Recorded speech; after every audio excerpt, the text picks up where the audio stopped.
So இந்த கல்விக்கு இவ்வளோ பெரிய தொண்டு செய்கிறதால இன்றையிலேருந்து இளைய தளபதி அதோடு சேர்த்து இளைய காமராஜர்னு அழைக்கணும்னு நான் வேண்டிக்கிறேன்.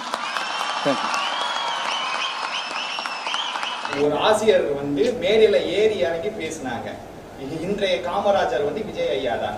இதை பத்தி என்ன நினைக்க இதை இந்த மாதிரி இதெல்லாம் கேட்க நேரிட்டு தான் எங்க தாத்தா ரொம்ப நாளைக்கு முன்னாடியே செத்து போயிட்டு. அதை நம்ம இதுக்கு மேல பேசுறதுக்கு ஒன்றும் இல்லை. அது காமராஜருங்கிறவர் யாருன்னு அந்த சொன்னார்ல, அவருக்கும் காமராஜர் யாருன்னு தெரியாது. ஆசிரியர் அதான் ஆசிரியருக்கு தெரியல. அவர் என்ன படிச்சாரோ காமராஜரை படிக்கல, அது தெரியுதுல்ல. காமராஜர் 50 படம் நடிச்சு முதலமைச்சராக வரல, அரசியலுக்கு வரல. அது அடிப்படையில் எதையாவது பேசி வைக்கிறது. ஆசிரியர் பேசினா இப்போ முதல்வர் ஐயா ஐயா கருணாநிதி பிறந்த நாளை செம்மொழி நாள்னு சொன்னால் கட்சிக்காரன் ஏற்பான்.